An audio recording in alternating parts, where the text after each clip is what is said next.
രേഖാചിത്രത്തിൻ്റെ ഏറ്റവും പ്രധാനപ്പെട്ട OTT അപ്ഡേഷനാണ് ഇന്നൊരു വീഡിയോ ഭാഗത്ത് നൽകിയിരിക്കുന്നത്.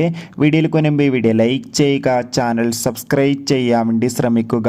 ആസിഫ് അലി, അനശ്വര രാജൻ, മനോജ് കെ ജയൻ എന്നൊക്കെ പ്രധാന കഥാപാത്രങ്ങളായ ചിത്രമായിരുന്നു രേഖാചിത്രം. ചിത്രത്തിന് ഇപ്പോഴും നല്ല മികച്ച പോസിറ്റീവ് റെസ്പോൺസ് തന്നെയാണ് പുറത്തുവന്നുകൊണ്ടിരിക്കുന്നത്.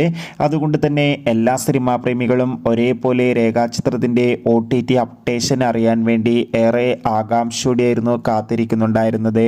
Finally രേഖാചിത്രത്തിൻ്റെ OTT അവകാശങ്ങളൊക്കെ വിറ്റുപോയിരിക്കുകയാണ്. ചിത്രത്തിൻ്റെ OTT അവകാശങ്ങളൊക്കെ സോണി ലീവ് എന്ന OTT പ്ലാറ്റ്ഫോം സ്വന്തമാക്കിയെന്ന് ഒഫീഷ്യലായി കൺഫേം ആക്കിയിട്ടുണ്ട്. ഏവരും ഏറെ ആകാംക്ഷയോടെയാണ് OTT റിലീസിനായി കാത്തിരിക്കുന്നത്. നിലവിൽ കിട്ടുന്ന റിപ്പോർട്ടുകൾ പ്രകാരം രേഖാചിത്രം ഈ വരുന്ന മാർച്ച് മാസമോ അല്ലെങ്കിൽ ഫെബ്രുവരി അവസാന വാരമോ സോണി ലീവ് എന്ന OTT പ്ലാറ്റ്ഫോമിലൂടെ OTT റിലീസ് ചെയ്യുമെന്നാണ്. എന്തായാലും ചിത്രത്തിൻ്റെ കൂടുതൽ അപ്ഡേഷൻ അറിയാൻ വേണ്ടി കാത്തിരിക്കാം. അടുത്തൊരു വീഡിയോയിൽ കാണും വരെ ബൈ.